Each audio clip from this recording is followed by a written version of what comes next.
I started recording. So there's going to be 3 sections to your test. And I'm trying to break it down so you don't have to do a bunch of graphing questions, okay? So the first question will be identifying the pieces.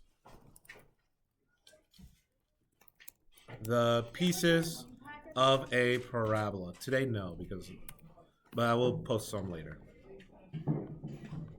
So in a parabola, we have a bunch of things in it, okay? In this case, we have a vertex. I guess usually, let me type these out actually so it's clean. But usually before we have the vertex, I should say we have a axis of symmetry. We have a vertex. We have a y-intercept. No. It'll be like, what's the axis of symmetry? And then you'll fill it in the blank. What's the axis, vertex, and fill it in the blank, okay? All right, so those are the pieces, okay? In this situation, you will not need to graph the whole thing, make the table. You would just have to identify these 3 things. This is so you could practice a little bit more on the test or have more questions on the test and not like have a graphing question that might take you 10 minutes per question. So let's take an example here. 2x squared minus 8x plus 5, okay? Yeah. All right.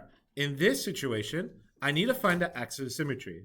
To find the axis of symmetry, I need to use the equation negative b over 2a. So negative b over 2a. Remember, the best thing to do is always identify your ABCs before you start. So this is 2, this is negative 8, this is 5. Now, in this situation, negative b over 2a will be negative 8 over 2 times 2. It's very important to keep in mind, negative times negative is a positive. So we're going to get 8 over 4, which reduces all the way down to 2. All right? So our axis of symmetry ends up being 2. Now, the next thing is the vertex.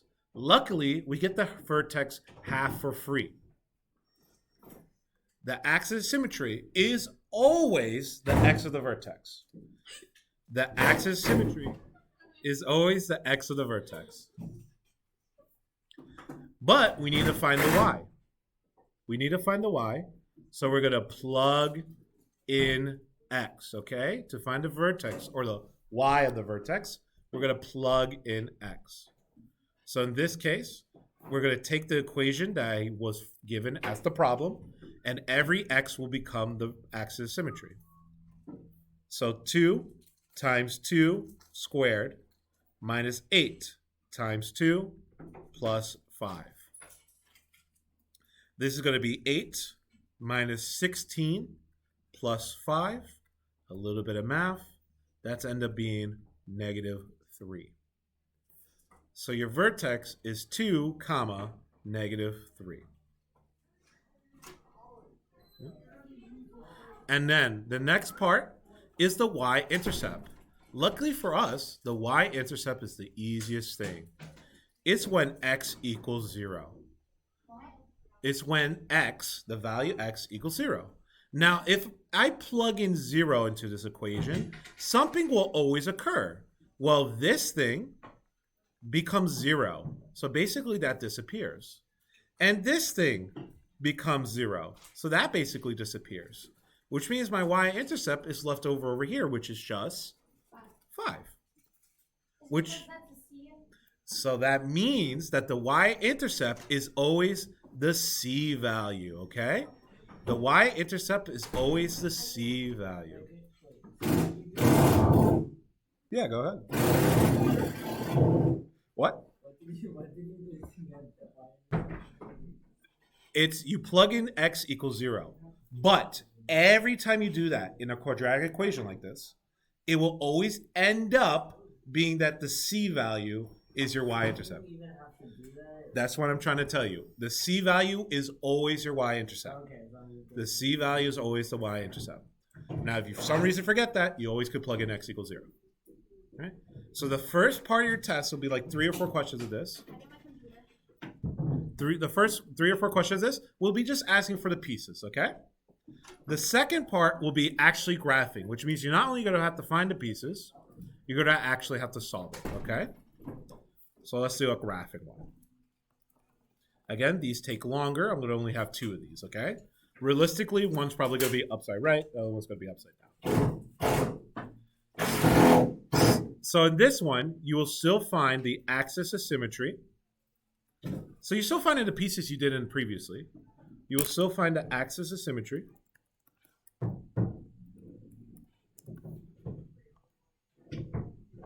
You also find the vertex. You also find the y-intercept.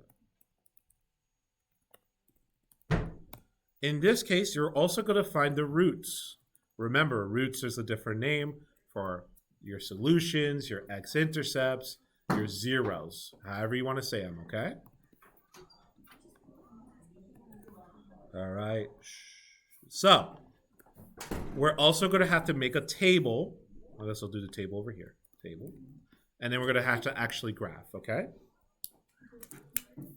So for this one, I'll make an easy one for this one. Y equals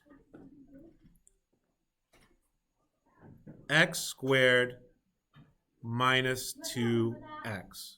What's up? This? This is a question. This is like the example. Okay? So, remember, if you don't see something happen, that must mean it's 0. So your A value in this case is 1. Your B value in this case is -2. But your C value doesn't exist anywhere. So your C value is 0 in this case, okay? All right. So that means I'm going to still find my axis of symmetry by using -b over 2a. So -2 over 2 times 1. That reduces to 2 over 2, or the 1. So this is 1.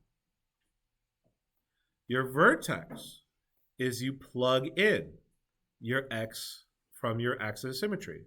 So you plug in your AOS, if you want to say it like that. So 1 comma blank. So I'm going to plug in 1 here. 1 squared minus 2 times 1. Well, 1 minus 2 equals -1. So my vertex in this case is 1 comma -1. The y-intercept, remember, the easy way to remember the y-intercept is just a c value. So in this case, the y-intercept is 0. Now, your roots will come from the table. So let's make our table, okay? Your table on the test will already be written out for you. So you just fill in the boxes, kind of like in your worksheets. X, Y, let's just do 5, okay? So in this case, your vertex should always be in the middle of your table. So it's going to be 1 and -1. That should be always in the middle. This is where your vertex is. The next thing is to fill out the table is to go smaller than your x value and bigger on your x value. You could think of it as going left twice and right twice. So I'm going to go 2 smaller, 0, -1, and 2 bigger, 2 and 3. It does not matter if you put 2 and 3 up here, 0, -1 on bottom. Those are the same things. Now, keep in mind, this is a parabola, so you could cut your work in half, which means this should equal this, and this should equal this. Yeah, what's up, Hannah? Do you think that we should check our work, like doing it, or just do it once and just like hope for it? If you have extra time at the end, check your work. But go first. Make sure you have an answer on everything before you worry about double or triple checking, okay? Leaving something blank is the worst way you could do a test, okay? So I don't want you to run out of time or something. All right, so we could plug in 2 and 0 here. I'm going to plug in 0 because that's easier. So the original equation was 0 squared plus 2 times 0. Well, that becomes overall 0. So this is 0, this is 0. Remember that these y values are 0. That's important. Let's do it again. For this case, -1. -1 squared plus 2 times -1. Remember, if you're using your calculator, make sure the parentheses is on the negative 1, or the negative 1's in parentheses. So this is going to become a positive 1 minus 2. Why minus 2 times negative 1. Oh, I'm sorry. The original equation was negative. My bad. Okay. So minus 2. So then 1 plus 2, because it's a double negative, that will be 3. So this is 3, and this is 3. I knew something went wrong because I got the same thing as my vertex, which should be impossible. My vertex should be completely unique because it's in the middle. Yeah, go ahead. All right. So this is my table. My roots is when y equals 0. So I look at my table at where y equals 0. And in this case, it's here and here. So my roots, and maybe I should put roots in parentheses because sometimes it's one of them, maybe it's none of them. In this case, it's 0 and 2. What about 0, 0? You could put 0, 0 and then 2, 0 if you want. That's perfectly fine. But the x values, this is an x, this is an x, okay? So 0 and 2, you could also write, I'll say that here, 0, 0 or 2, 0. Both are perfectly fine. Okay. And remember to graph. On the test, you will have it already printed out. You don't need to like make a graph at all. Your graph should always pop up as a U shape. So you were talking about checking your work. If you graph it and you don't get a U shape, you know something went crazy or wrong, whether you're graphing or your values. So make sure if something was wrong in that case, check it out. So it's 1, negative 1, 0, 0, 2, let me use a different color. 0, 0, 2, 0, 3, 3, negative 1, 3. It looks like a U shape to me, or a parabola shape to me. Let me zoom out so everyone can see the whole thing.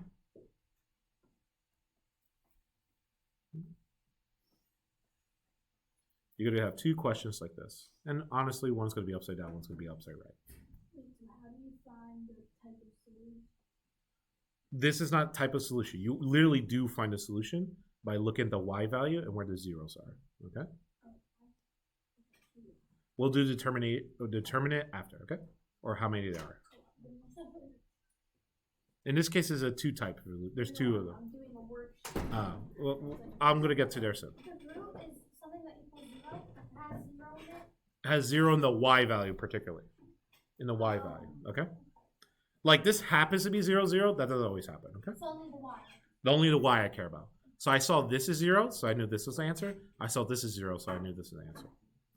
All right, now pay attention. This is very useful. Let me show you how you do a lot of this in the calculator. I'm going to tell you right now, the axis of symmetry and the vertex and the y-intercept is things you want to do by hand. But the table, which is the thing that takes the most time, and the graphing, which also takes a lot of time, can be done by calculator. All right.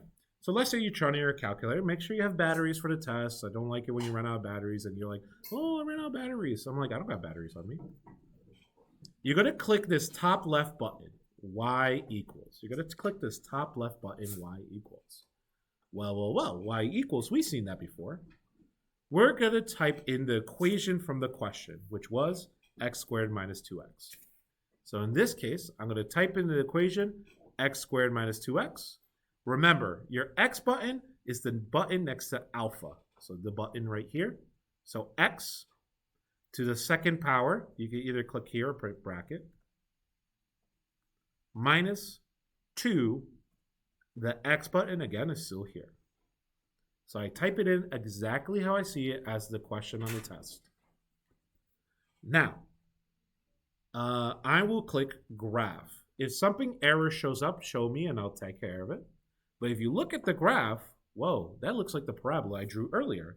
A little bit in the bottom right corner. Let's just check here. A little bit in the bottom right corner. Graph. You click graph after you finish typing in y equals. Now, graph, that's cool. You get the shape. But man, only if you got the points. Well, you can still get the points. If you click second before you click graph, what's that word on top of graph? So what do you think it's going to give you? So it gives you the table. And look, right here is all the values you wanted for your table. 1 comma negative 1, 0 comma 0, negative 1 comma 3. That's not order. It literally is in order though. So you want to do by hand, find the vertex, because then you know where your middle is, because the calculator won't tell you where the middle is, okay?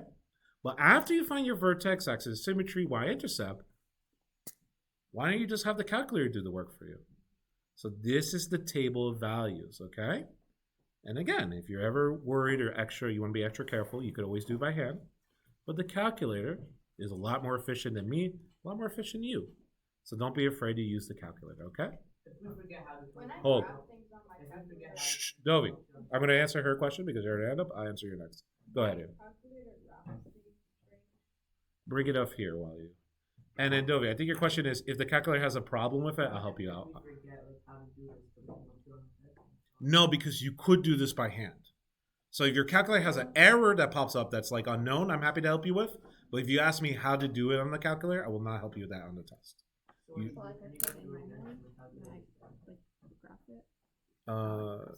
the problem is it's looking for an exponent here. You don't really want an exponent here. So I'm just going to click delete. Right, but even when I graph it then? Oh, let me I'll fix that. 0, 6. There you go. Okay. Dovey, it's recorded, so you just check out the recording afterwards, okay? Okay. All right. I want to go over the last section of your test. The last section of your test is the determinant section.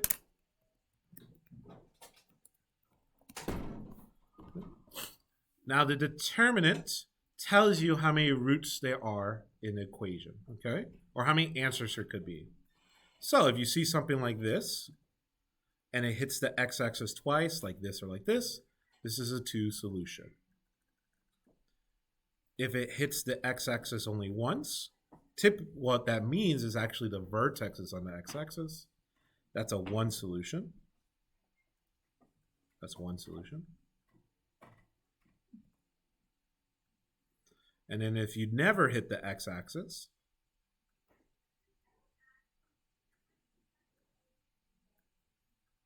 now it's important to know the difference though.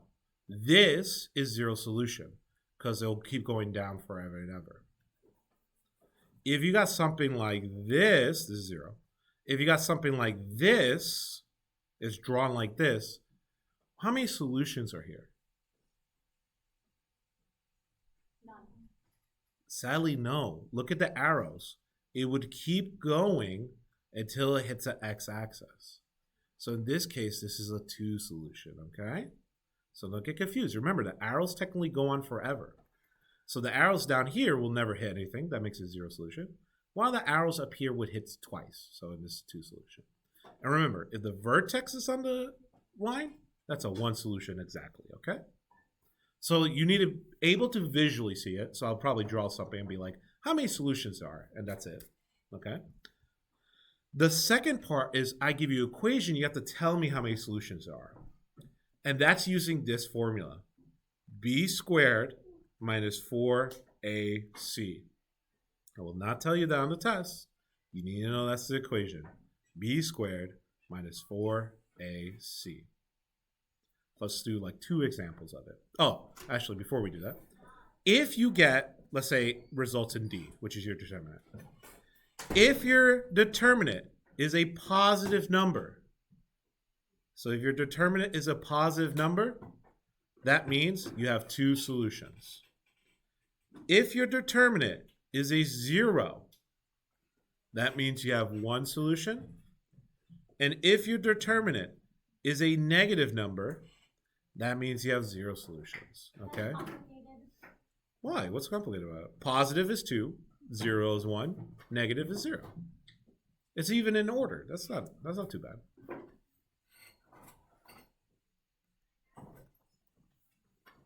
So let's do an example. 3x squared plus 7x minus 1.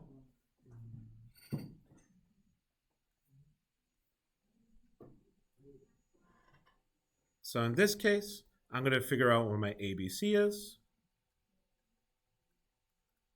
which is 3, 7, negative 1, which means I'm going to go and put it in my formula. B, which is 7 squared, minus 4 times A value, 3, times C value, negative 1.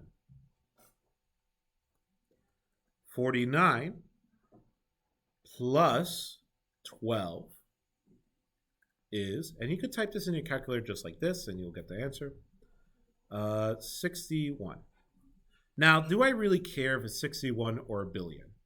The only thing I take away from it, it's a positive number. Since it's a positive number, that means it's 2 solutions. Okay? Because it's a positive number, it is 2 solutions. Let's try another one.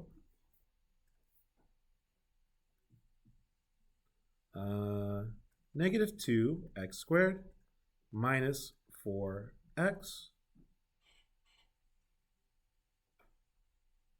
minus 1. So A is negative 2, B is negative 4, C is negative 1. Negative 2 squared, and remember, always put your square in or put your negatives in parentheses when you square something. Minus 4 times my, oh wait, I made a mistake, my bad. This is going to be B value, so this is negative 4. Negative 4 squared minus 4 times negative 2 times negative 1. So this is 16 minus 8, positive 8. 8 is a positive number, so this is 2 solutions.